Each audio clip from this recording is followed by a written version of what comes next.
രണ്ട് രാജാക്കന്മാർ അധ്യായം 10. ബാലിന്റെ ആരാധകരെ വധിക്കുന്നു. യേഹൂ ജനത്തെ വിളിച്ചുകൂട്ടി അവരോട് പറഞ്ഞു, ആഹാബ് ബാലിനെ കുറച്ചേ സേവിച്ചിട്ടുള്ളൂ, എന്നാൽ യേഹൂ അവനെ അധികം സേവിക്കും. അതിനാൽ ബാലിന്റെ പ്രവാചകന്മാരെയും ആരാധകന്മാരെയും പുരോഹിതന്മാരെയും ഒന്നൊഴിയാതെ എൻ്റെ അടുക്കൽ ഒരുമിച്ച് കൂട്ടുവിൻ. ഞാൻ ബാലിന് ഒരു വലിയ ബലി സമർപ്പിക്കും. വരാത്തവൻ വധിക്കപ്പെടും. ബാലിന്റെ ആരാധകന്മാരെ നശിപ്പിക്കാൻ യേഹൂ പ്രയോഗിച്ച തന്ത്രമായിരുന്നു ഇത്.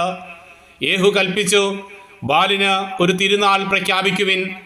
അവർ അത് വിളംബരം ചെയ്തു. ഇസ്രായേലിലെങ്ങും അവൻ സന്ദേശമയച്ചു. ബാലിന്റെ ആരാധകരെല്ലാം വന്നു ചേർന്നു. ആരും വരാതിരുന്നില്ല. അവർ ബാലിന്റെ ആലയത്തിൽ പ്രവേശിച്ചു. ആലയം നിറഞ്ഞു കവിഞ്ഞു. അവൻ ചമയപ്പുര വിചാരിപ്പുകാരനോട് പറഞ്ഞു, ബാലിന്റെ ആരാധകർക്ക് അങ്കികൾ കൊണ്ടുവരുവിൻ. അവൻ അവ കൊണ്ടുവന്നു. തുടർന്ന് യേഹൂ റക്കാബിന്റെ പുത്രനായ യഹോനാദാബും ഒത്ത് ബാലിന്റെ ആലയത്തിൽ പ്രവേശിച്ചു. അവൻ ബാലിന്റെ ആരാധകരോട് പറഞ്ഞു, ഇവിടെ ബാലിന്റെ ആരാധകരല്ലാതെ കർത്താവിന്റെ ദാസന്മാർ ആരുമില്ലെന്ന് ഉറപ്പുവരുത്തുവിൻ. അനന്തരം യേഹൂ കാഴ്ചകളും ദഹനബലികളും അർപ്പിക്കുന്നതിന് ഒരുങ്ങി. അവൻ 80 പേരെ പുറത്ത് നിർത്തിയിരുന്നു. അവരോട് ഇങ്ങനെ പറഞ്ഞിരുന്നു, ഞാൻ ഏൽപ്പിച്ചു തരുന്ന ആരെയെങ്കിലും രക്ഷപ്പെടാൻ അനുവദിക്കുന്നവൻ തൻ്റെ ജീവൻ നൽകേണ്ടി വരും.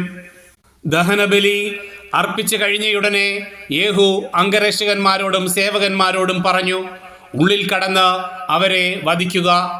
ആരും രക്ഷപ്പെടരുത്. അവർ അവരെ വാളിനിരയാക്കി വെളിയിൽ എറിഞ്ഞതിനു ശേഷം ബാൽഗൃഹത്തിന്റെ ഉൾമുറിയിൽ പ്രവേശിച്ച് അവിടെയുണ്ടായിരുന്ന സ്തംഭം പുറത്തു കൊണ്ടുവന്ന് അഗ്നിക്കിരയാക്കി. അങ്ങനെ ബാലിന്റെ ആലയവും സ്തംഭവും നശിപ്പിച്ച് അത് ഒരു വിസർജന സ്ഥലമാക്കി മാറ്റി. അത് ഇന്നും അങ്ങനെ തന്നെ. അങ്ങനെ യേഹൂ ബാലിനെ ഇസ്രായേലിൽ നിന്ന് നിർമാർജനം ചെയ്തു. എന്നാൽ യേഹൂ നെബാത്തിന്റെ പുത്രനായ ജെറോബോവാം ഇസ്രായേലിനെ കൊണ്ട് ചെയ്യിച്ച പാപങ്ങളിൽ നിന്ന് പിന്മാറിയില്ല.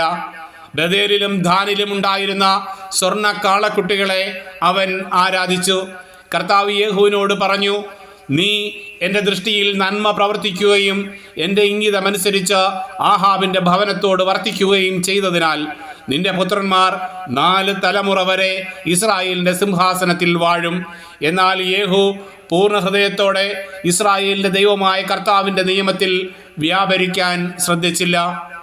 ജെറോബോവാം ഇസ്രായേലിനെ കൊണ്ട് ചെയ്യിച്ച പാപങ്ങളിൽ നിന്ന് അവൻ പിന്മാറിയില്ല.